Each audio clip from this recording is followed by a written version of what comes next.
one of the reasons why we stayed in business is because we built around our beacon technology, right? We don't have to be the everything company. I used to go in and help one of my clients, private security companies, fix their printers and so, you know what I mean? So it's like Geek Squad. we were doing everything, but like now I tell people like I'm just the beacon guy. That's right. That's what we do. Yes. Like I'm the beacon guy. Yeah. If you need information about Bluetooth, That's right. beacon, and Right. tracking and things like that, Yeah. I can tell you how we fit in as a piece of the puzzle. Yes. Yes. Versus me saying my beacon is gonna save the world. It's gonna do X, Y, Z. It's gonna do everything.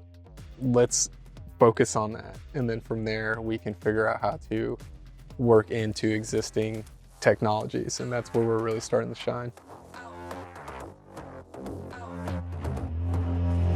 Who really wanted with me? I'm at the top, that's 1, not 2 or 3. This real life, baby, don't make believe. I just make it look easy like ABC. I'm only 20. Hey, what's up, good people? Welcome back to City Entrepreneur Season 3. I'm your host, Zeke Wanganga, and your favorite storyteller around the city.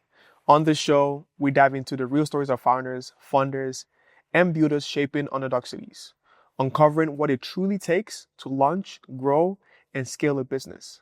Now, whether you are an entrepreneur or just someone who wants to learn about entrepreneurship or invest, we have founders who can give you the different aspects of entrepreneurship. So you have nothing to miss out on, a lot more to learn. Now, as I always say, there is no BS on this show, just real people, real stories, and practical insights that you can use. Before I go into the show, I know a lot of you have been watching this episode. Please subscribe, share this to someone or anyone who you know this might be beneficial to, share the episode to them. Our guest today is the founder of EB Systems. EB System is using Bluetooth and sensor technology to make physical spaces matter. Their beacon readers and mobile tools help cities, event organizers, and companies track real-time movement. From crowds at major events to people inside complex work sites, it's like giving physical environments a living dashboard. Now, actually, their tech was used for impact tracking for the NFL draft in Kansas City. It was used to show how foot traffic impacted overall activities for stores and local businesses. Before we meet the guests, because I'm always excited for my guests, shout out to Launch KC. If you're a founder in Kansas City or outside of KC who is trying to be able to get funding or grow your business, go to launchkc.org and get the info. Now, help me make welcome one of the co-founders of EB Systems, Jon Ruiz. How you doing, man? Good, man.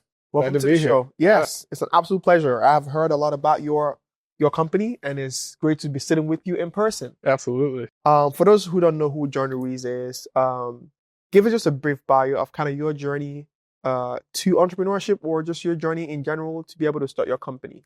Yeah, man. So we've technically been in business for 10 years now. So started the business with my co-founder when I was at UMKC in the Entrepreneurship Scholars Program. And my co-founder, Brendan Waters, was in the CIS program at KU. So we've actually known each other since we were 12, 13 years old. So went to middle school and high school together. And even though we went to different colleges, we still kept in touch, talking about business and technology. And so I started on the technology track, trying to build apps, and he was more on the management and sales side. And so I had this idea when I was in college. It started out as like a safety location app for students, and it really evolved into us designing our own Bluetooth beacon technology and led us to where we are today. So I think there are so many elements to your story, but I want to hone in on your co-founder being your friend since you were 14 or 13. I think the most successful companies that I've seen out there, most of the founders have been friends for a decade, right? Tell me about the importance of having a friend or having a relationship with your business founder. Like, how has that been able to work and make it better, or has it worked better, or has it been challenging? What is that dynamic? I think it definitely worked better because we know each other so well. And so I feel like since we've known each other for so long, we know each other's strengths and weaknesses much better than someone that you haven't known for so long. And so I think that really helped us out. And there's almost this unspoken sense that you have when you're friends with someone for so long, where you can tell when one person needs to step up or step in. And so that's been really great for us, for sure. Yeah, no, I think you said it right. I think I was watching this cowboy documentaries on Netflix, and it was the owner of the Cowboys, which the name is skipping me right now, and their coach that led them to win, I think, 2 NFL Super Bowls. But they were long friends from high school. Before he bought a team, he says, "If I ever buy a team, I'll make it the coach." And they wanted to build one of the best teams of I think is of the '90s for like 5 years, right? And I think my co-founder also, I have another tech company where we are friends from college, right? Because what you just said is like you have to have someone who knows. Sometimes you got to step away because most times it's not really someone is angry with the other person. It's much of more of like a temperamental difference, right? So if you have that, it's easier. So tell me about the platform itself. So you said it was more for a safety thing. What was your first product? How did you pivot? What that looked like, and how did you pivot from that? Yeah, so before Brendan came on board, and I will say, like, I was an entrepreneurship program, much more conceptual. Like, a lot of the students didn't actually go out and launch a company, right? However, I decided to really go for it. And so really, I was just looking at my surroundings and thinking about, all right, because when people start companies, a lot of young entrepreneurs think, all right, how can I save the world or something like that? It's like, okay, so what if we used this unique technology to help students in need, right? And so there's location GPS apps were just brand new. I'm going to show my age now. I mean, this was 2013, 2014, where like Uber was just getting started and that kind of stuff was just getting started. So being able to create an app that allowed students to send their location to a campus PD in the event of an emergency. However, the question that always came up was, all right, what if they're in a parking garage or indoors? And so I actually got interested in Bluetooth beacon technology.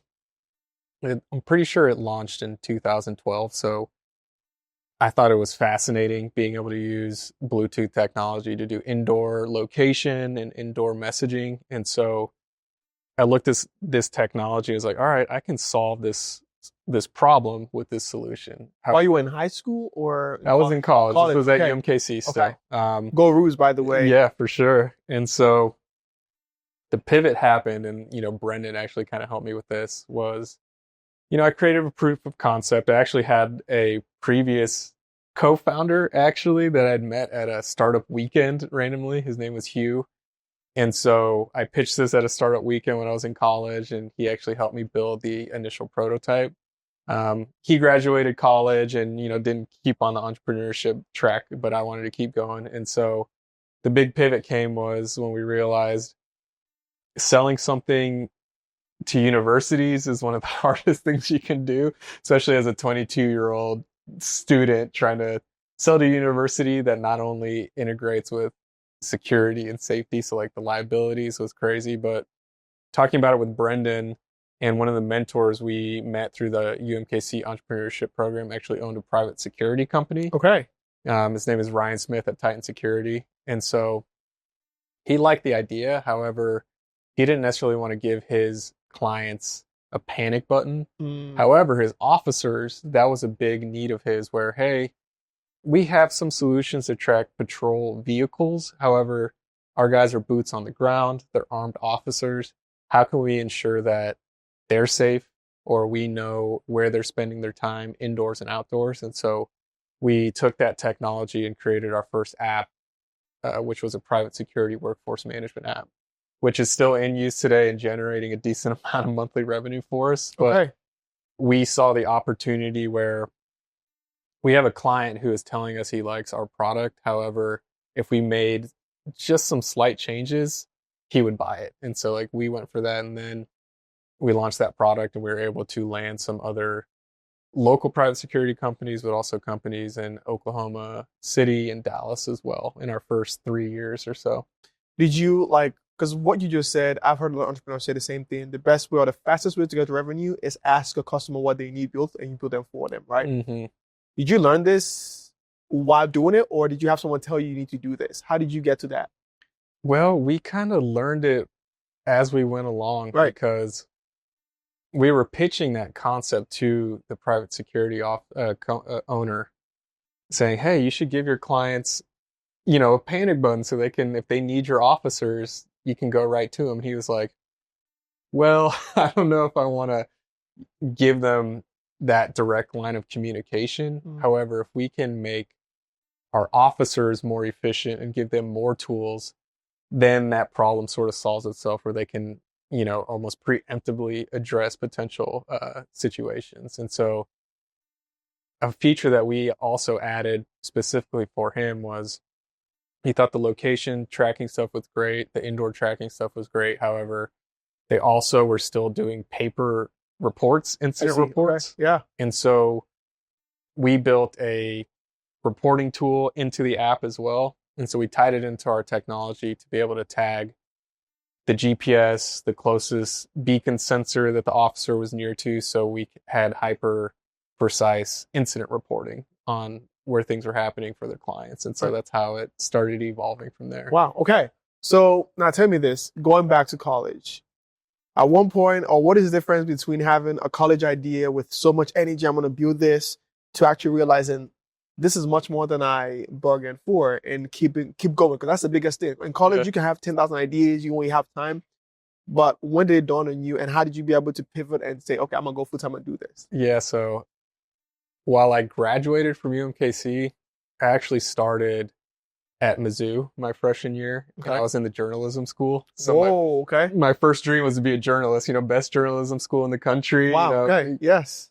So my story is I remember the day I decided to be an entrepreneur, and no offense to Mizzou journalism here. Okay. However, it was the first day of class and the professor was talking about like average salaries on graduation for journalism schools. And he's like, every other journalism school, the average salary on graduation is like 30,000, and everyone was like booing and everything like that. And he's like, but a Mizzou journalism graduate, their average salary was 35,000, and like people started cheering. And I kind of sat back. I was like, man, I don't know. I started thinking like, man, I want to be, wealthy. Like, That's right. I don't know if this is for me. Like but I realized like I wanted to be creative, and that's what was attractive about journalism for me.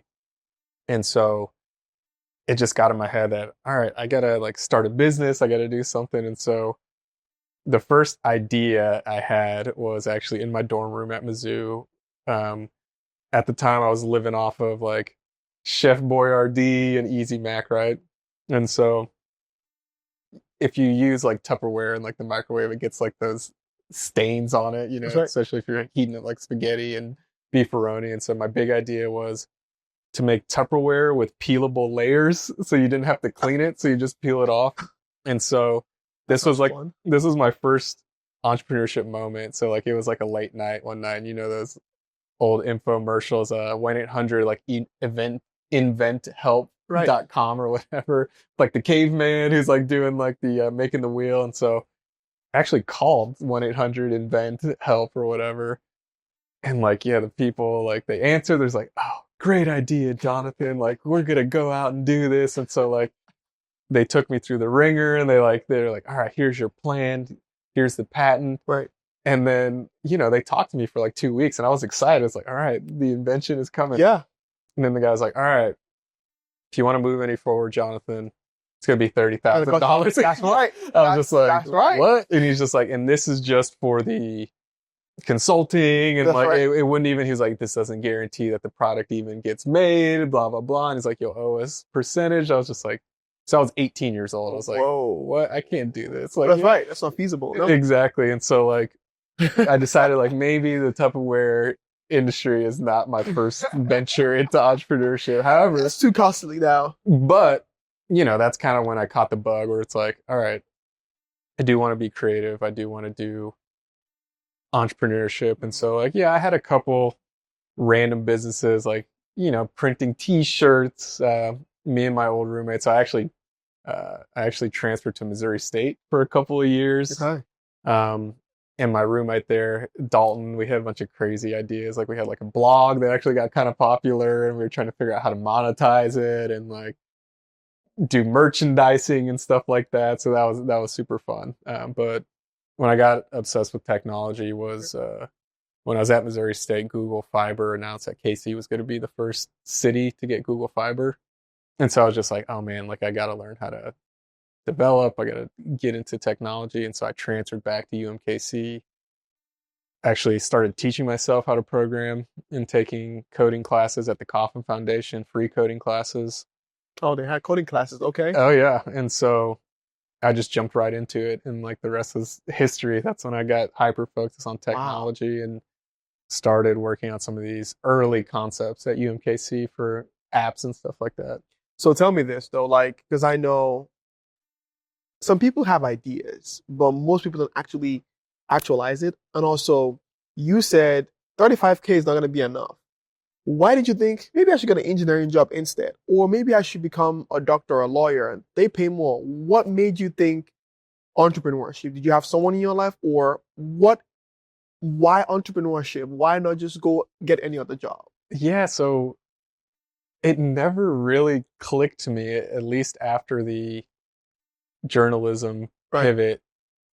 I don't know. It's just the way my brain worked. I never was like, all right, well, I got to suck it up and go work at like Cerner or like some of these other companies. Like, it just kind of dawned on me as like, I have to create something. And so my entire motivation to learning how to code was to create my own product versus like, all right, I need to learn how to code to go get a job. And, you know, looking back, the people I looked up to, like the Mark Cubans of the world and actually, I think Mark Cuban, because I did live in Dallas when I was a kid and I loved the Dallas Mavericks. Ooh, and okay. You remember early Mark Cuban was like going crazy on courtside, and I was like, who is this guy? And then I learned his story. I was like, oh, that's pretty cool, tech guy. So like he got to buy a basketball team.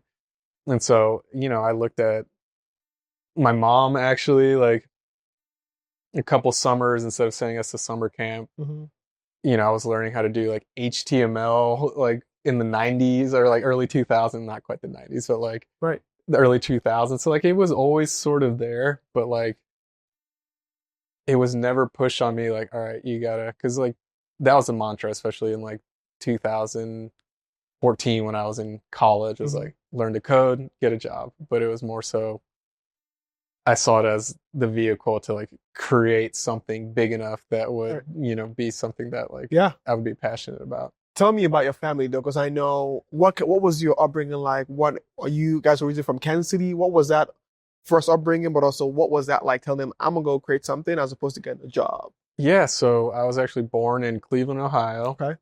Then we lived in South Bend, Indiana for a little bit. Then lived in Dallas for a little bit, but I landed in Kansas City when I was 12. So my dad was advancing through his career. He was at Hertz Rent-A-Car. He actually retired after, I think, 30 or 40 years last week. Wow. And so he always jokes that like, yeah, I started washing cars in Cleveland, but he was like an assistant manager. But I guess he did wash some cars. But that was just that he worked hard, advanced through his career. And so like I saw his work ethic as well. My mom actually immigrated from Guatemala. Okay. And so I don't want to assume, but I feel like you have immigrants in your family. Right. I am Nigerian, so exactly. That's right. And so you know the immigrant work ethic. That's right. You know, it's come to this country and make something of yourself, work hard. And so, you know, that was my mom's story as well. She was a Spanish teacher for the longest time as well.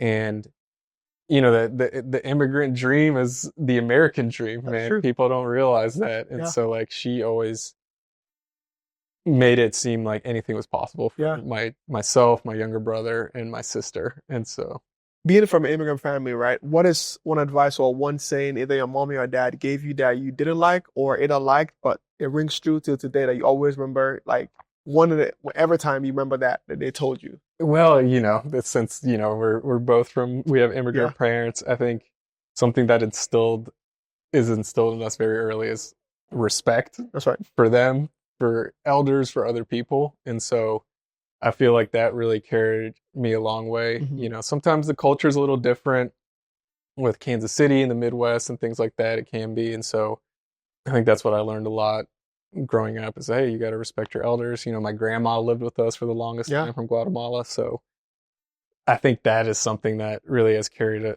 me a long way and maybe I think immigrant founders, Midwest founders, they go about things a different way than people from maybe like Silicon Valley or the East Coast. And I feel like that still rings true for us. And why we've been able to be in business for 10 years now, right? Wow. So looking back in 10 years, has it always been a smooth ride? What were the pitfalls and what was the high notes for you guys? Yeah, so obviously the first few years, while we did get a client within our first year and a half, 2 years, Mm-hmm. still slow growth. So we decided not to raise money and just bootstrap. And so we've been in business for 10 years, but the first 3 or 4 years, I was still living in my parents' basement. He was living with his, he was still Wow. working a full-time job. He did a lot of like financial planning and things like that. Mm-hmm. Actually had a job at Think Big Partners. It was a venture capital firm here in Kansas City. Okay. And so one of my mentors was the president of that, Herb C. He was really early to the Kansas City entrepreneurship community as far as an early builder. And so, the first few years, I remember I was working for him and I was like coding our first app while I was on the clock. Wow. And so it got to a point where like he was just like, John, like, because they were a venture capital firm. He's like, are you gonna go all in on working here, or are you just gonna go out and do the damn thing on your own business? I was like, it's time to get out there and really go all in on it. So those were the early days, and it was great because while we did have clients, since we were bootstrapped, that gave us the freedom to innovate, and so we were one of the first companies to use this beacon technology for what we were doing, the indoor tracking for employees and real-time messaging. And we got a lot of feedback from our clients, which led us to do our own proprietary beacon. So we developed our own, I have one right here actually. We developed our own beacon based on some of the feedback on what we got from our clients, what the market was looking for. Okay. And so those were fun times, man. We had a buddy from high school who lived in Dallas, and that was the closest patent office. So like we would go down there, I would crash on his couch for like 2 weeks at a time, and we would be in the patent office doing our own research because we didn't want to, the lawyers were so expensive. And so, I actually wrote the patent myself, did all the illustrations myself. And like, that was our first like major win besides like getting our first clients and being able to start paying ourselves. Like we got our patent approved on something that we wrote ourselves and designed ourselves, which was great. And one of the biggest, I guess, low points. Let me do this though. Yeah. So let me do this because what I've heard is you had to learn how to do the thing. Yeah. Why was that important to be able to figure out how to do every single piece of it? The reason why I'm asking this is because of the $30,000. Like comparing that $30,000 to you going to learn it. Give me the vision of like, hey, I can't pay $30K, so why did you have to go learn every single piece of it? Right. So for a technology patent, what we were trying to do is much more than $30K, Okay. And so like that was the first thing is like, we were cash flow positive at the time, but like we had just started paying ourselves and we were paying ourselves like not much at all. And so that was the first thing. However, I don't know, I guess for some reason I early on got a bad taste in my mouth around non-technical founders. So like it was something I wanted to prove myself where I'm the tech guy. I had a hand in coding this product. I want to design this product. And was a big motivator of going down and doing our own research, writing our own references and writing the entire patent ourselves. And so I'm glad we did it because we understand the technology. I feel like a lot of founders, especially non-technical, will hire a firm to build their MVP or throw money at lawyers to like patent something. And so while we still needed to hire lawyers to file it and make sure. Why doesn't that work though? Why doesn't that work, and why has your style work? Well, obviously it does work to an extent over there if you have enough money. And so for us, I will be transparent. Like the first motivator was like, hey, this is expensive. Let's go out and just suck it up and do it ourselves. However, looking back, the amount of knowledge we learned around the patent process, the amount of knowledge that we had to create around our own product, I think is invaluable. Based on the experiences that we had doing the patent ourselves and building the technology ourselves, we can confidently say that we are world experts in this technology based on that. And so like that's something that I feel like a lot of founders, especially in the hardware space, can't necessarily say. What is something you've learned about yourself that you didn't know you had in you in the past 10 years? You Oh had to man. learn it the hard way, maybe. Yeah, so like for us, while we have been in business for 10 years, we've done so many different products. We've almost started up multiple times within that 10-year span. You know, we started with the workforce management application. Then we started doing similar applications for like community improvement districts. So we work with like local organizations like the Downtown Council and Community Improvement District who needed a similar product, but it's a little different than private security tracking. It was more so, hey, where did we clean up graffiti? Where did we pick up litter and things like that? And so we sort of augmented our technology for that. And then as we designed our own beacon and Bluetooth stuff, we essentially became glorified consultants at a point. And so like we've done projects ranging from, you know, we did a pilot project where we put Bluetooth in a hard hat for a construction site. And when it was in range of our beacons, we would clock them in for the day. You know, we did a safety system for a seed processing facility in Iowa. So if people evacuate, if there's any employee Bluetooth badges left on the facility floor, they could locate them and things like that. And so, Whoa. while that was great experience, again, that was also sort of motivated by, all right, that'll pay the bill. That's a good paycheck. That's right. And so what I really learned was, hey, do we really want to start chasing every single project that's going to pay us where our beacon is involved, our intellectual property is involved, but we're building these very customized and not necessarily scalable apps on top of them, versus where we're really scaling now puts the beacon at the forefront. Some of the stuff that we're doing with events and tracking pedestrian and traffic analysis, where we realize like, hey, we got what we got. We know we are the experts in beacon technology. We're not necessarily the experts in, you know, HR or like scheduling security guards or like reporting and stuff like that, where we can integrate our technology into these broader solutions versus, you know, when we were young and hungry and we're chasing paychecks, we're like, yeah, we can build that. That's right. Like, that's right. That's right. Because that's the question I was going to ask you. Because like, you know, you go from a point where you are building to make money from these different customers. At what point and what process did you take to go from, hey, this is good for making money, but how do we scale this thing? What conversation do you have to do, or what kind of research, what steps did you take to go to, hey, this is what would help us scale? And how did you test that to become, you know, product market fit, essentially? Right. So really where we saw super high growth potential is a product that we call our CrowdFlow platform. So it uses this beacon to scan for Bluetooth signals from cell phones, from wearables like these, from, you know, Apple Watches. And at this point, we don't know who a device belongs to. We just know how many beacons are in range, or how many devices are in range of our beacon. And so we had done some preliminary tests in the early days with some local festivals like Boulevardia and the American Royal, where we kept hearing from event organizers and planners like, it's great that we can track our officers, because that's kind of how we got our foot in the door, was helping them manage operational side, but they really want to understand how many people are coming here. You know, we did a project with Boulevardia where we integrated our beacons with the mobile app, so we could do like a little scavenger hunt when people got close, but we kept hearing like, we need to know how many people are here. Not everyone is downloading the app. Like, how do we get this data?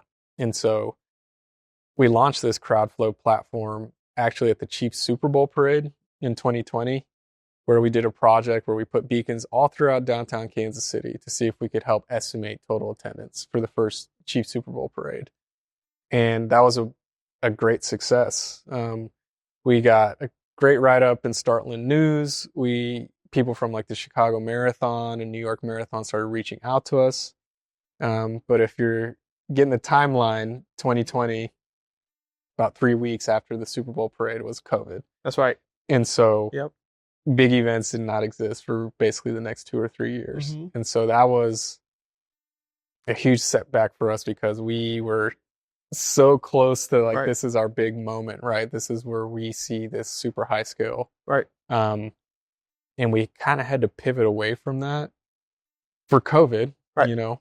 Talk a little bit more about that 2020 setback though, because the reason why I asked it, because a lot of entrepreneurs, especially those in their early stage, has that time where it feels like nothing is working out. You have this big vision of what you want to accomplish. Mm-hmm. It had traction at first, but all of a sudden, this world event happened or this didn't happen, and all of a sudden, what you thought was gonna work didn't work, and most founders just give up and be like, "Yo, it's not gonna work. I don't think it's let's just pack up." Right. Some people still keep doing it, but at some point, it's still not working. Mm-hmm. Talk to us about that low point and how did you pivot? What did you do to pivot and figure out what the next thing should be? Yeah. So like after lockdown started, our first priority was to maintain our existing clients that were using some of our workforce management apps. However, we saw an opportunity with our technology, and sure enough, Black and Veatch, local engineering company, massive, put out a call to action for how can we address and help with the COVID-19 lockdown and pandemic with technology. And so we actually applied for their accelerator around pandemic and COVID-19 response technology. Mm-hmm. So we were able to augment some of our wearable technology and our beacons to do contact tracing. So now instead of tracking massive amount of people, we're tracking very specific interactions. And Right. we were able to get some funding from them where we deployed our beacons and did a contact tracing system for Sporting Kansas City at their facility. We did it for a couple construction sites as well. And so again, that wasn't our vision, doing contact Right. tracing. No one knew That's right. COVID was going to happen. That's right. That's However, right. we stayed resilient. We're able to Yeah. keep the lights on and actually make a little money on this unique product. However, it's sort of whiplashed back on us because I remember we had meetings with like the LA Galaxy, the Dallas FC, all these major MLS teams were like, oh, Sporting's doing this. Like, we need this. And I remember it so clearly where the LA Galaxy was super interested. They're like, all right, like, let's talk to the team. Let's look at moving forward. And then literally, I think like a week or so later, the first vaccine came out. And we got an email from the guys like, guys, we love the technology, but the whole team just got vaccinated. I don't know if it's a priority anymore. And so Wow. that was another shakeup where we had the Chiefs Super Bowl parade. That ended and was squashed. And then we did the COVID stuff with Traction Sporting. going, Boom. And then all of a sudden, you know, hitting your face twice in 1 year. Keep going. exactly. And so there was that kind of buffer period between like the vaccine, people were starting to kind of poke their heads out of like quarantine and things like that. Mm-hmm. Luckily, we were able to, you know, maintain our existing clients. We actually grew a little bit because, you know, the private security industry went through a weird period where, well, every hourly companies that had hourly employees, it was, you know, COVID was just wacky. That's right. And so there's a lot of turnover. And so we were actually able to pick up some private security companies on our original product because they had to maximize their resources. Before, they could just hire a bunch of officers, but now smaller teams, more focused security. And unfortunately, there was more security issues that started happening during COVID for whatever reason. And so that's how we stayed resilient. But all through COVID and lockdown, I kept in touch with the expo and event director for the Chicago Marathon, who reached out to us after he saw our news article about the Super Bowl parade.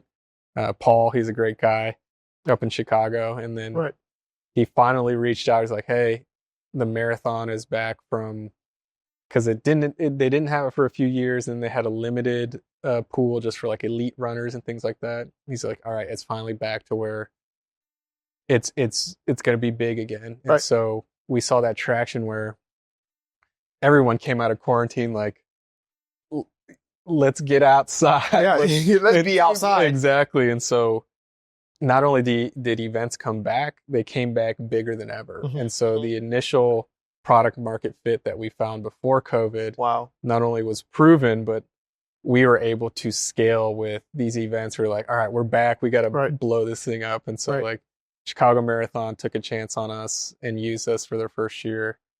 And since then they've grown the field. Like I think it was like 40,000 runners. Last year's 50,000 runners. Right. It's going to be 60,000 runners. Right. And so we were so fortunate to work with one of the crown jewel marathons in the world, honestly. And so once other races started seeing that Chicago was using it, they're like, well, we need that. We need to be able to show off how many people are coming to. The big question for them was they knew how many runners, but the sport of running is growing so fast. People bring mom, dad, friends, and family to Supporters, watch. yes. So we were able to tell them how many people came to their expos and post-race festivities. For them, it's all about growing the sport. Mm. Can we tell Nike and Abbott and other big name sponsors that, hey, not only did 150,000 people come to our expo with our beacon technology, we can get as granular on, oh yeah, and about 60% of them spent 2 minutes That's in right. front of your logo or within Right. your booth. And so Oh, that's when things started clicking for the industry, where we can collect this macro number, like how many people came to the Chicago Marathon Expo or post race or to Right. the Chiefs Super Bowl yeah, parade. yeah. But we can also tell that micro number, like this is how many people interacted with this specific, engagement or booth and That's right. things like that. And I got to shout out the Chiefs, because no other company was fortunate enough to deploy their technology at one Super Bowl parade, let alone 3 Super Bowl parades. So like we have experience that no other company has, just because we're in Kansas City. That's right. That was like, Yeah. that was a beautiful thing. Wow. So we're gonna take a break right here, but when we come back, I want to talk about FIFA World Cup. Yeah. Right, coming to Kansas City and what that means. Secondly, I also want to talk about inflection points, because I think sometimes your product is not bad, it's just not the right timing. Yeah. So I want to talk about that, but also I want to talk about revenue versus raising capital. Mhm. So hang tight. We'll be right back.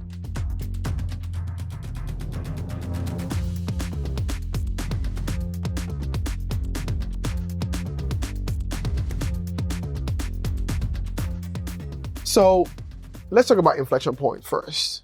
So you went through 2020 having been hit twice in the face of something that you knew could be productive, right?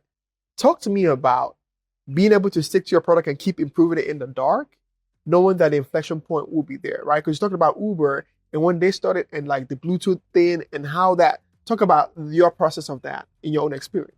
Yeah. So I think it was one of the reasons why we stayed in business is because we built around our beacon technology, right? And so early on, we were just building anything and everything on top of it. Mm-hmm. But I think what really has gotten us to this point where we're having our biggest year ever in the Right. 10 years Right. is we focused on what is the true power that we're bringing to some of these projects. It's the beacon technology. Before, it was buried under all this other software Yes. and integrations, but when the beacon is the star of the show, that's when we start to shine. And so I think that's really started clicking with us, where we don't have to be the everything company. Mm. One of the things I tell people is, because I'm a tech guy and, my business partner has a lot of business experience, people would ask us all kinds of tech questions. Like I used to go in and help one of my clients, private security companies, fix their printers and so, you know what I mean? So it's like Geek Squad. we were doing everything, but like now I tell people like I'm just the beacon guy. That's right. That's what we do. Yes. Like I'm the beacon guy. Yeah. And if you need information about Bluetooth, That's right. beacon, and Right. tracking and things like that, Yeah. I can tell you how we fit in as a piece of the puzzle. Yes.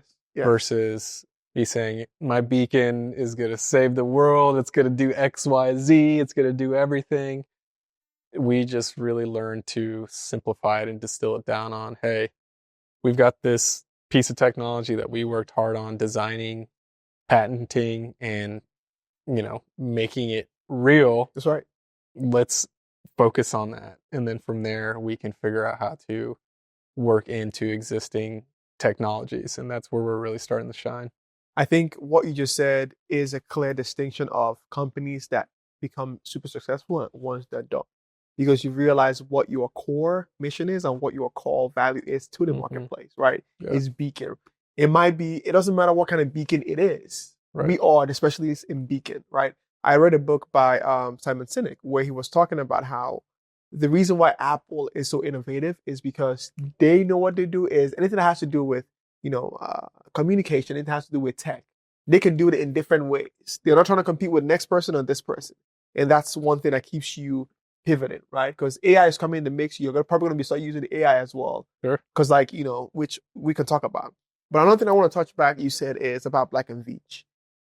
I said this more on the trailer of the season is how do corporations start to collaborate or sponsor entrepreneurs and founders to create technology that as a big corporation, you don't have that capacity to start creating something small. Mm-hmm. And what you just talked about being in that accelerator program helped you kind of niche down what you need. Yeah. And have someone who can be able to help you guide you through that, right?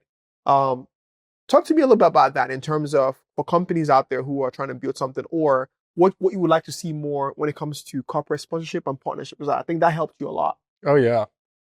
So we had done some consulting and custom projects for, small to mid-size like private security companies and some of these community improvement districts. However, Right. Black and Veatch, $1 billion, huge company. Yes. And so they put a huge focus on internal innovation. Mm-hmm.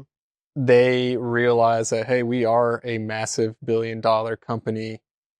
We can't be as nimble as some of these other innovators. And so they also know their strength, which is designing these expansive engineering feats, whether it be wind turbines or hydroelectric power, where they're not going out and designing every single component.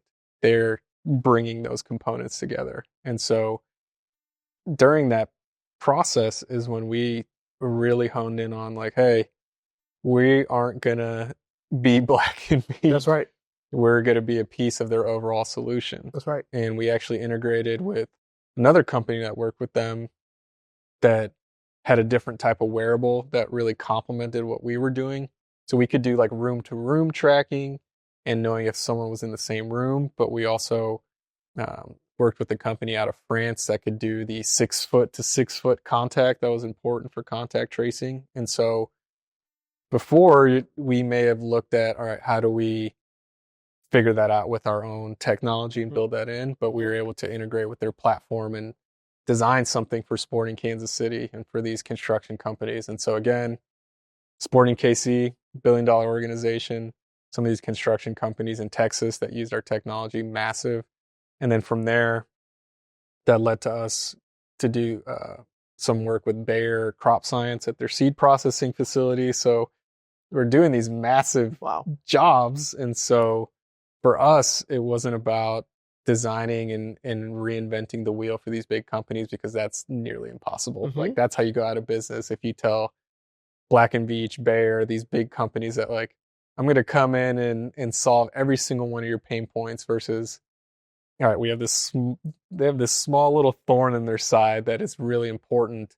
How do we figure out how to integrate with what they're already working on when it comes to some of their workflows? And that's when we got into that routine where, okay, we have a piece of that and they have the resources to build around it versus us saying like, we're going to go out and do everything. Yeah, no, I think that's fascinating. I think for me too, so I run a different company called Ulum, which is focused on workforce for trade skills, right? Mm-hmm. What I would love to see is more of workforce, organizations like the big JE Dons or construction companies who are looking to be able to improve their workforce. What are programs like that? The same thing that Black and Veatch has. They can start looking at other companies who are doing different things in that space that can grow into that because that's the only way to be able to innovate. Well, a trend that we saw grow a lot during COVID specifically was big companies started creating dedicated innovation departments. Mm-hmm. And so while they were designing a lot of their own technology, it was more about finding how they can seek out innovative technologies that they can start using versus designing their own. And so I would encourage people to find, whether it be chief innovation officers or people who are working in those dedicated innovation departments, because part of their job anyway is to try and integrate with local ecosystems and find technologies that they can use. And so we've been fortunate enough to work with some of those folks and do some really cool projects. We've done some stuff with like VMLYR and their innovation team. We've talked to some folks at like Burns and Mac in their innovation department. So they're out there. And I think my advice is like, don't be scared of these big companies that, oh, they're going to steal my idea. They're going to sue us or whatever. Like, no, like. What's the best way to approach them though? How do you approach them? How do you do your research and find the right person to talk to? How did you do that? Well, it comes back to the kind of the Kansas City ecosystem. You're always like 1 or 2 degrees away from someone. And so that goes back to our experience in being founded in Kansas City and staying in Kansas City. Right. After a while being in business and doing some of these projects, people start thinking about you. Like I said, hey, there's this Beacon guy who's doing something cool. He might be able to help out here. And so a lot of those connections were almost completely organic, which is crazy. Yeah. So I have a couple follow-up questions, but Launch KC, what was the program like being part of Launch KC, and what is the importance of having programs like that in Kansas City? Yeah, so Launch KC was great because that's when we were coming out of COVID. We were doing the Chicago Marathon and rebuilding traction around our Crowdflow platform. And so up until this point, and still to this point, we were completely bootstrapped and funded by revenue and profit. And so we were hitting a point where it's like, hey, we can maintain what we currently have, or we can maybe raise money to kind of focus more on innovative projects, maybe more risky projects that may have higher growth potential. And so Launch KC was sort of that Band-Aid on, do we go out and sink a bunch of time trying to do a raise here, right? Or do we strike while the iron's hot and figure something out? So we were actually maybe looking at loans because while I am a programmer and engineer, I'm self-taught more on the software side. And so I was doing some hardware programming as well and working with some part-time people, but hardware, like it's a different, different language. Yeah. And so with the Launch KC grant, we were able to hire some former Garmin and Honeywell guys who are like basically semi-retired, but it's crazy. Some of the best hardware engineers in the country are right here in the Kansas City metro because of Garmin, because of Honeywell and some of these big companies. And so not only was Launch KC able to give us some money to go out and hire these guys, it allowed us to integrate more into the Kansas City community. It's one thing to get the money, but some of those connections to those innovation departments and bigger companies did come from us just being involved with Launch KC. Being able to do things like a reverse pitch where they bring in those big companies that may have a problem or just looking to learn, where we can directly tell them like, hey, you're from this industry, this is how you could use our technology here. Or they say, hey, we're having a problem with attendance tracking, or we're having a problem with this. We were able to kind of work with them directly through Launch KC. So of course, waking up with $50,000 is always great. That's a good deal. The continued resources and just the visibility around it was great. Yeah. So another question following up in Kansas City. Is Kansas City helping your growth? Is it stunting your growth? Would you leave Kansas City or would you stay in KC? Why KC? Well, we've been in KC for 10 years now. That's right. There was definitely times where, for example, when we were going down to Dallas a lot, I basically lived there for a few months, honestly, with my buddy. And so we're thinking like, bigger city, like, do we make a move? Obviously, there's like Austin, there's the West Coast, there's, Chicago too. Like, you start seeing the bright lights. Like, that is true.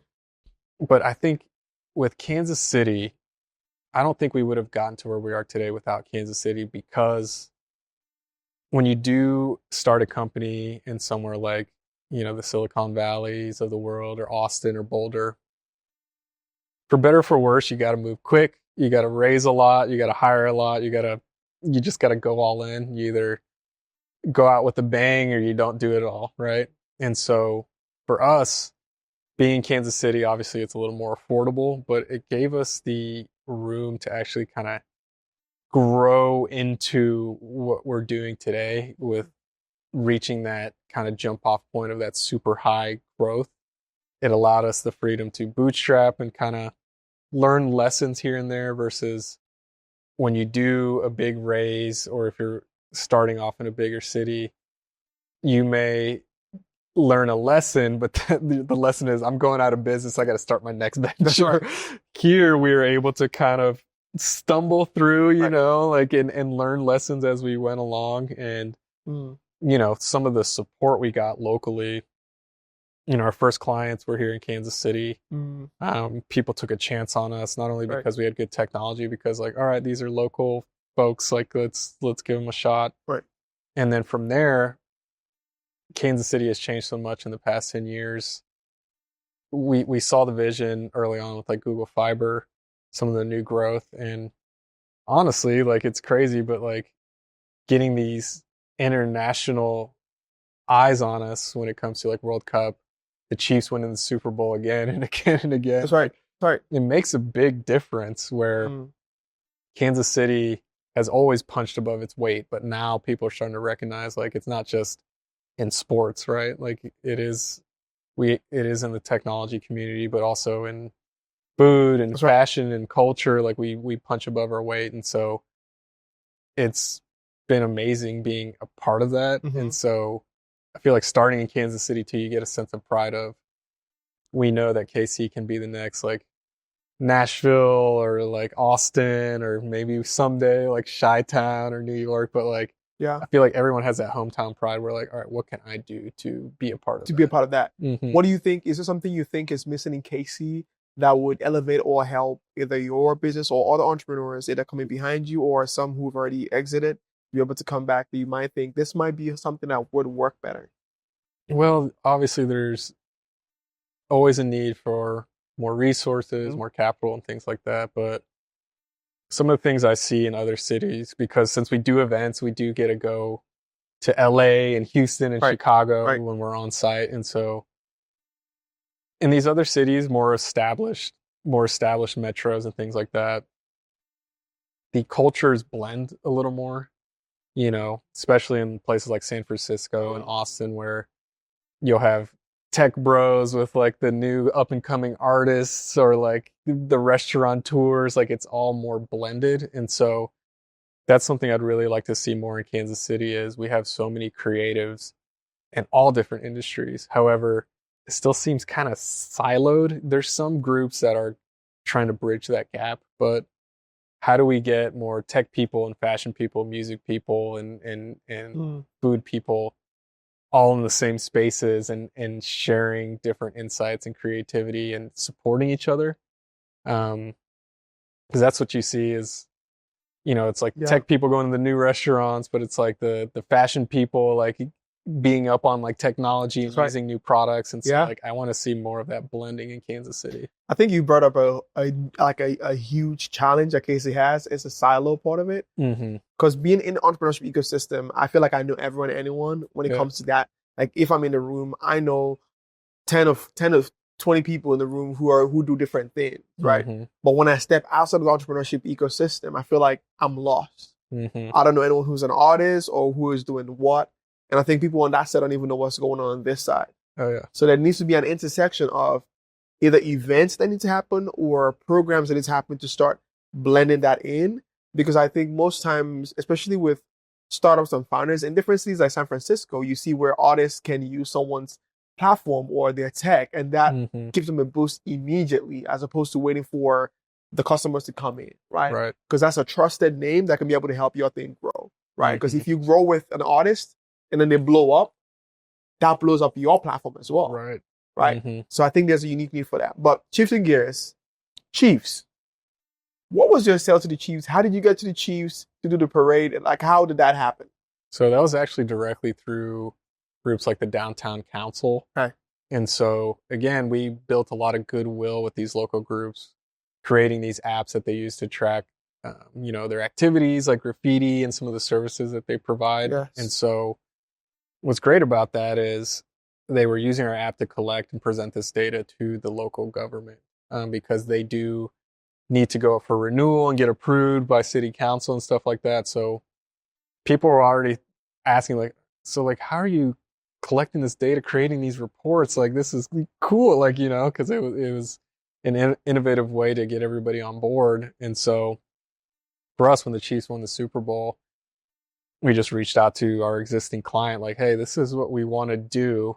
Right. Can you help us? And so they were able to make introductions to folks at like Union Station, at Power and Light, at Crown Center, like, hey, can these guys plug these beacons in to do this for the Chiefs? And of course, when we won the Super Bowl, like everyone is on the same team, baby. They're just like, wait, this is good to tell us that, you know, 1 million people came downtown. Like, sure, let's do it. And so the first year was great. Like we got a bunch of good feedback.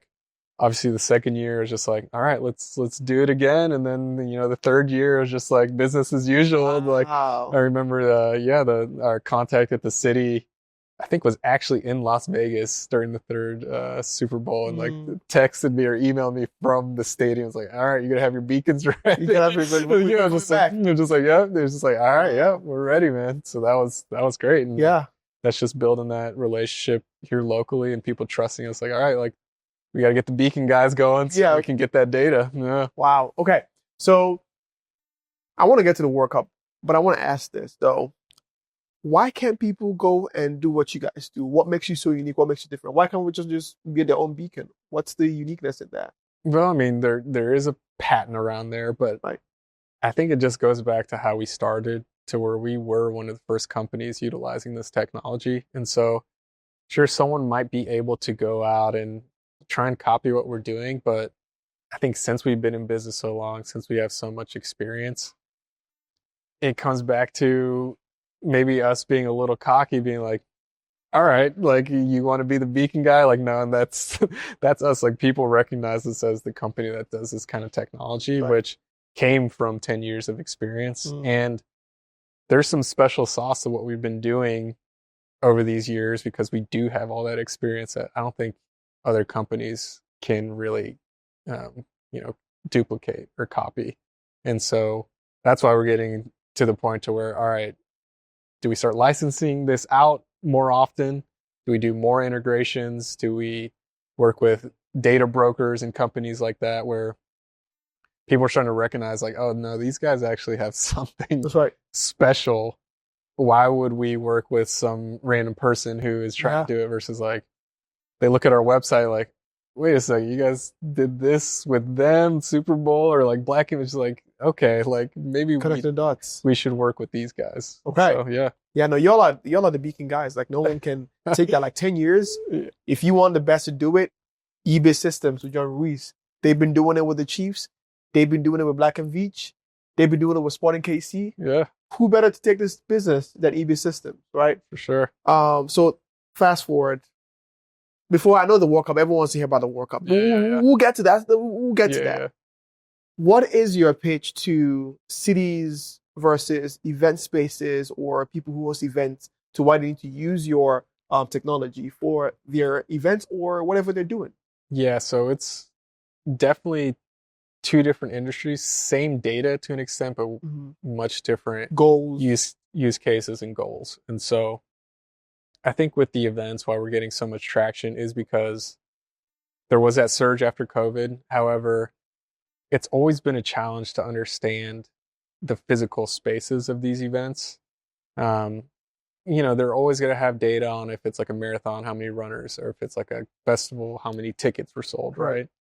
But there's always been a gap on understanding, on average, do people go to the vendor booth area first or go get their food first, or at the marathons, do they go pick up their t-shirt and their bib first, or do they stop at some of our sponsorship areas? So that's a big need, not only for operational purposes, but for brands and sponsorship sales, which is huge. The events, all the events that we've done year to year have grown almost exponentially every single year. And so helping them track that growth, but also manage that growth with the data that we're collecting. Be able to say, hey, you need more staff here.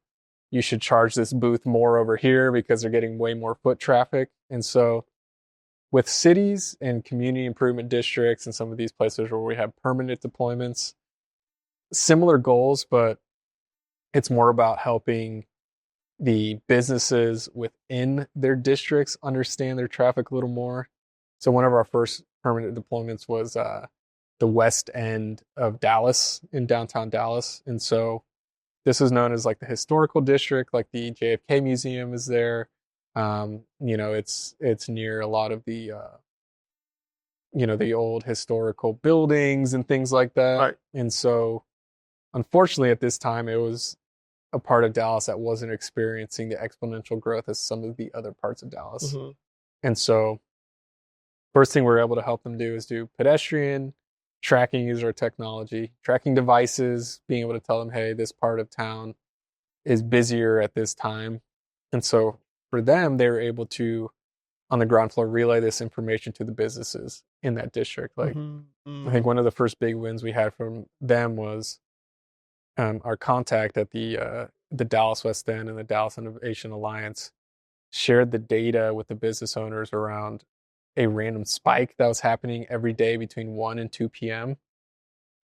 It was kids getting out of the local community college, and businesses were either closed or not doing specials. And so businesses were actually able to adjust a special just for these students. And it was based on the time and the activity. And so that was a huge win. And that's when things started clicking to where we made sure we had a beacon near certain walkways or pedestrian areas. And from there, the investment started trickling in around public amenities. So we did a cool project where there's this walkway between this part of town and the American Airlines Center where like the Mavericks and the Stars play.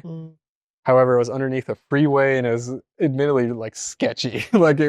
However, they were able to use some of our pedestrian data to do a lit walkway underneath that. It was really cool. It was like an archway. It had special colors. They would change it for like the Mavs and the Dallas Stars. However, there was just a significant, notable increase in pedestrian traffic simply by turning the lights on in this part of town. Wow. Okay. And so little things like that. Things that you don't even think about. Exactly. And so now there's like a brand new park down there. There's tons of apartments, and we were able to track that data and help them, get people to invest in this part of town that wasn't necessarily getting the same investment. Because that's what I was going to say. That really will help with city development. Where you need to put more buildings at, where you need to put more sightseeing / apartments / businesses. How does foot traffic go? Which areas is the best to put your business in? Sure. How much should you charge for real estate in this part because this part of people are on that side. Right. Now, okay, moving on to the FIFA World Cup, right? Looking at your technology and what you were able to understand during the NFL draft in Kansas City, what would you like to see for the FIFA World Cup, or how are you guys working to be able to create something that would help the overall traffic for businesses and local places? Right. So what we did during the NFL draft was really interesting because we had our beacons in areas like the City Market, Crossroads, and downtown. And we were specifically looking at activity a week before, during, and after the NFL draft.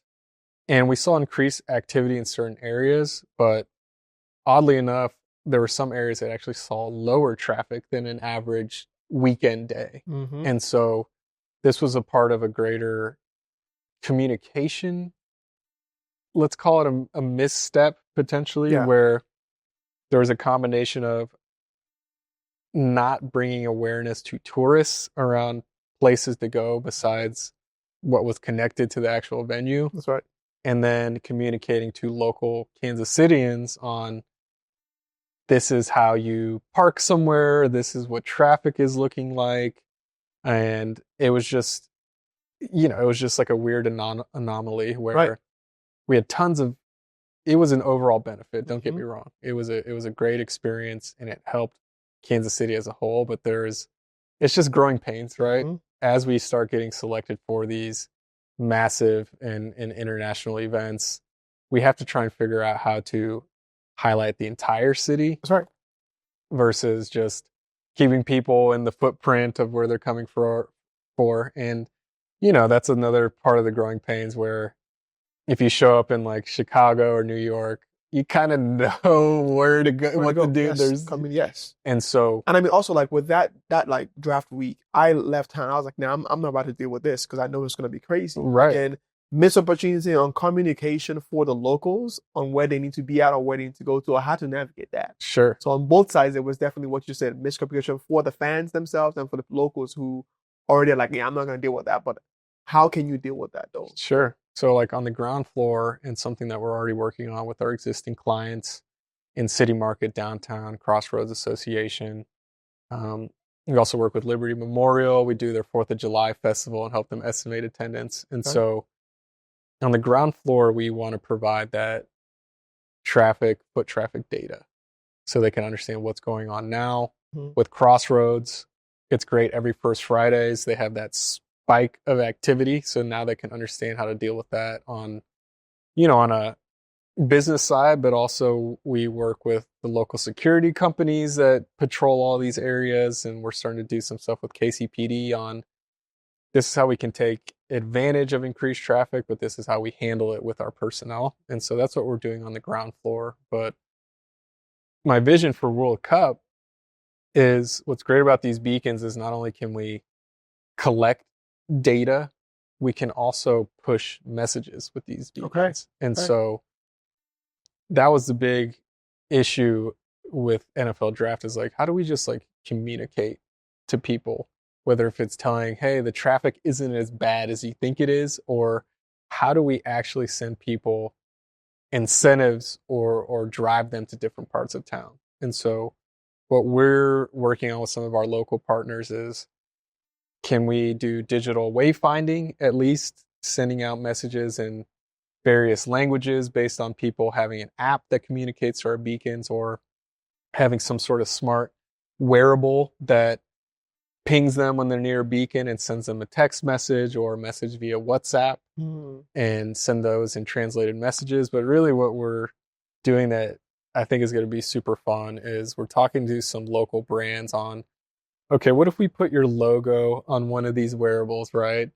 But also, how would you want your customers or your community to experience Kansas City? Can we create a curated experience based on local partners or local brands that isn't just another marketing app, but also helps people experience Kansas City in a unique way? But more importantly, by putting a beacon in different parts of town or within a storefront or at a pop-up, we make sure that they get included on this experience, whether it be like a scavenger hunt or a passport or whatever you want to call it.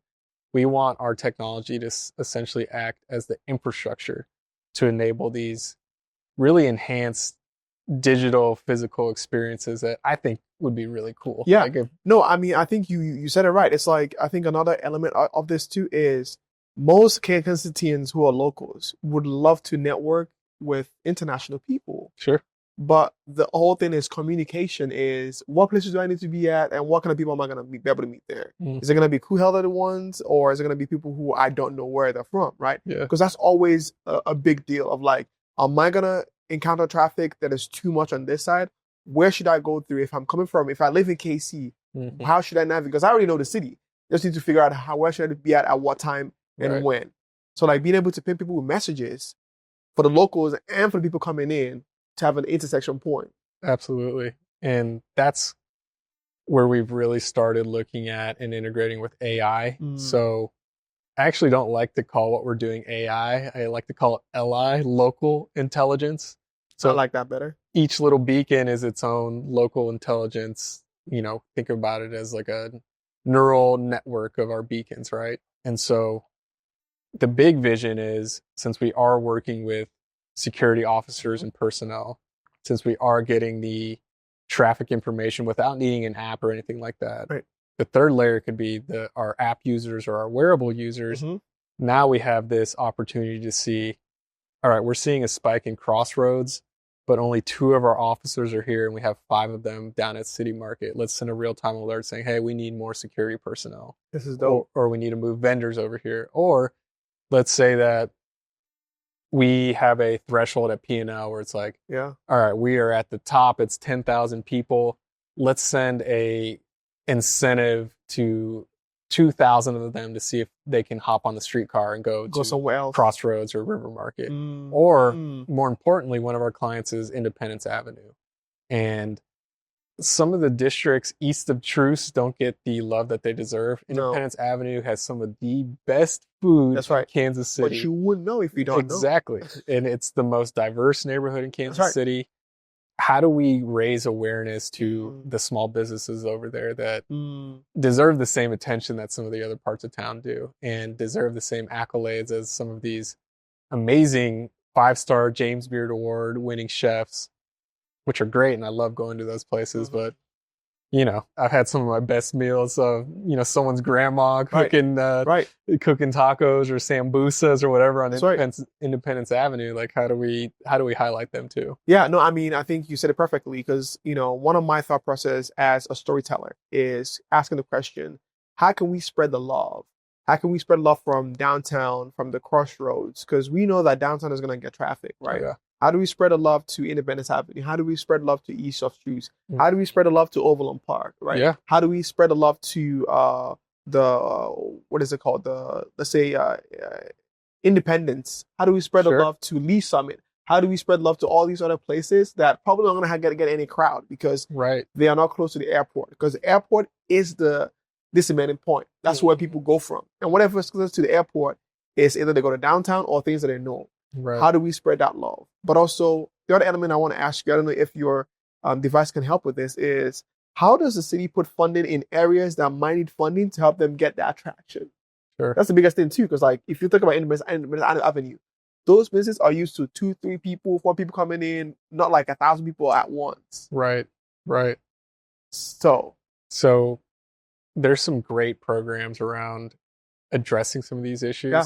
And so the same call to action that we responded to after the NFL draft on how do we address small businesses not being able to communicate on small businesses and, you know, getting the word out.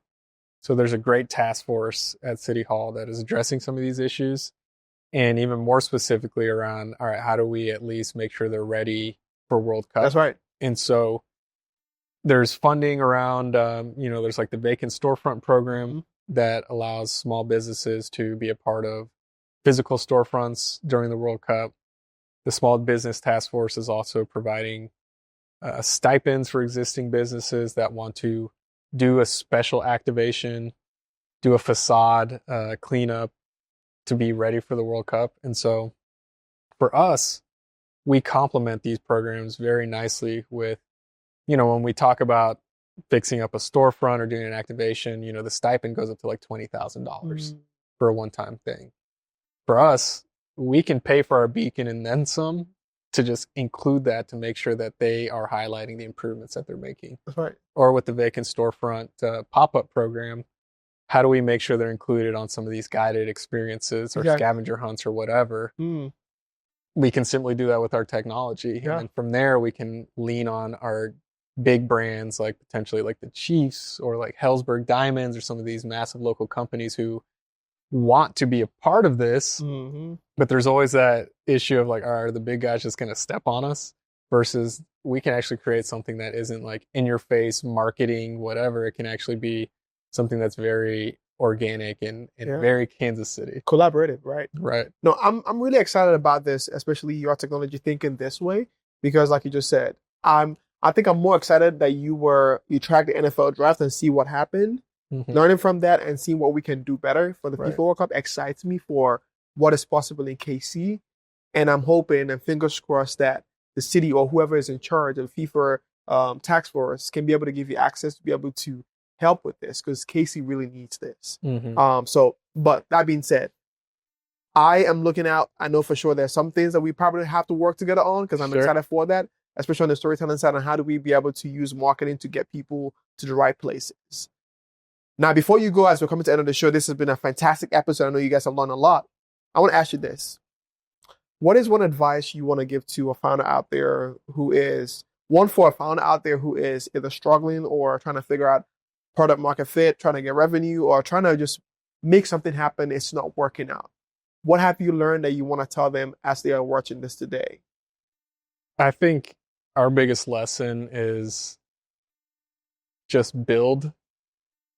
When we first started this company and we were 23, 24 years old, we were pitching the concept to people, and there's people that wanted to give us like 250,000, 500,000, and saying like, well, we need this payback schedule, we need this amount of royalties, we need this and that. And it just kind of smacked us in the face. We're like, man, we don't even have a product yet. And so when we decided to just build, and so I got to give a shout out to Bill Waters, who is Brendan, my co-founder's dad. Mm. He's a Cerner guy. He's an engineer as well, and so he actually gave us our initial seed fund. So I guess I lied. We weren't completely bootstrapped, but he gave us $10,000. Family and friends, yes. And he gave us his time, and he knew that with my programming experience and his 30 years of experience at Cerner, he helped us build that first product.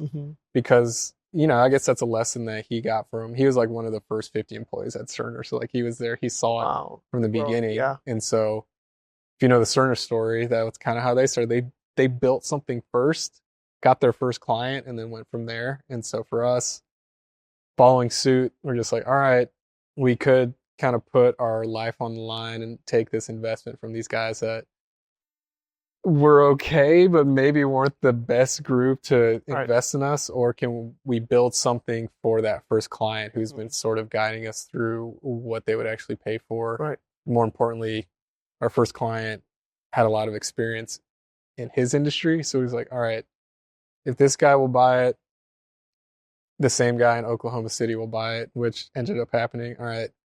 Company of similar size in Dallas is like, all right. And then from there, we were able to sell to the little guys, because it's like, well, if they're using it, we got to use it. Right. And so I would just say, just build. And I think when we first started as well, like it was the Silicon Valley trend is like, you just raise first and then build. It's been, it goes up and down all the time. But I feel like it's coming back to, you got to build, you got to prove something out first. And I think that's what you got to focus on. Too many people focus on things that don't really matter. Like, who's going to steal my idea? Do I need a patent first? Do I got to make a Twitter account, or you got to do that? Versus like, for me, it's just like, hey, if I want to do something, I'm gonna build it. Just start with that. Yep. What advice would you give to someone who's not an entrepreneur, who, looking back at yourself, calling the people who want to charge you $30K to start your company? Yeah. What would you tell someone who is scared of even trying out the idea, who is scared of not even knowing where do I start, or who has a job or doesn't have a job, like trying to figure out, how do I do this entrepreneurship thing? Yeah, so it's tough, man. And so I guess a part of why I'm successful was also I started at a time where like I didn't have much risk. I had a good support structure from my family and things like that. So like I was able to go out and try something. However, it's still the same mindset you gotta have, is just try it first.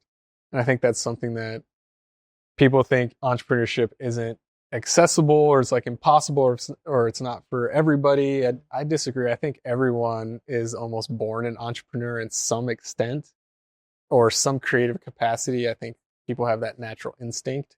So my first thing is follow that instinct first and go from there, versus getting caught up on what if it fails, what if I can't do it, or but just trust that first instinct. And really what it comes down to is like, I feel like everyone can be an entrepreneur. It's, can you stick with it and succeed with it and keep going? And so it's not that everyone can't be an entrepreneur, it's can everyone keep going? And so you follow that instinct and keep trusting it. I feel like eventually it will lead to success, but you just gotta keep going. Yeah, I mean, you said it right, I think. And plot twist, you will fall on your face. Yeah. But the question I always ask people is, what if you do? What happens, right? Mm-hmm. You've done things where you thought you're not going to be able to do that, but then you figured it out. Because that's the biggest fear, is like, what if I fail? And I've heard this a lot of times. People always care too much about what people think about them, and people are not even thinking about you, really. So whatever it is you're trying to do it, just knowing that You will fail. Even if you fail, you learn something. There's no failure. The people that fail is people who stop trying. So with that being said, Absolutely, Jon, thank you for coming on the show. It's been an absolute pleasure. For those who want to reach out to you, where can they find you at? Yeah, I guess just our website is ebsystems.co. My email is jr@ebsystems.co. Hit me up on LinkedIn. I guess my Instagram is just Jonathan A. Ruiz. You can find me pretty easily, EB Systems. But yeah, that's something I need to get better at, is just kind of putting myself out there and just taking those coffee meetings and just integrating. It goes back to what I was saying, like, you don't have to be in tech to reach out. Like, I feel like we're getting to this point in our company life cycle and some of the things that we're doing and trying to bring in all different types of business owners with the World Cup. Especially now, I think it's important to bring all different types of creatives together. So whether you're in fashion, food, technology, whatever, I want to talk to you, because what we're doing specifically for World Cup is going to touch all of Kansas City, and it's going to involve all different types of creatives. So I think now's the time to really start going all in on meshing our community and make sure that we put on a good show next year. That's right. The International World Cup, biggest event in the world. That's right. No, you said it all. Again, thank you so much, Jon, for being on the show, but also thank you for all you do. And I want to ask you this, and hopefully it's going to be a yes. Are you going to be able to reinvest in entrepreneurs in the future? Is that in your future of like being able to reinvest in our local founders? Oh yeah, that's that's like the long-term vision. Can I either exit or do something with this business, maybe go public, who knows, where I can reinvest in the local community, and not just tech, but all kinds of different businesses. I feel like there's a lot of different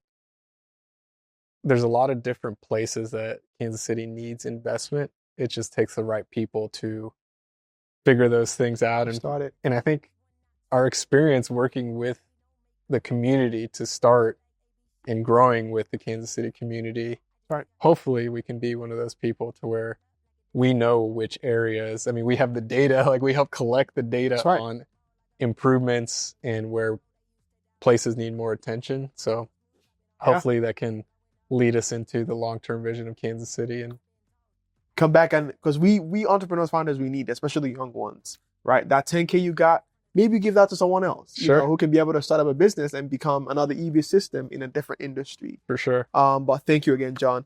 For those who are watching from home, it's been another Entrepreneur episode. It's your boy Zeke Wanganga. You know what to do. If you've watched to this point or if you watched midway, subscribe, let people know. And shout out to Launch KC and KC Sourceling for sponsoring this episode. I'll see you guys on the next episode. Bye-bye for now. I'm dripping, it's working. Around the clock, I get to it. Don't take no breaks, I just do it. Just watch me work, I prove it. I was born with a gift, got the blueprint, top of the class like an 8.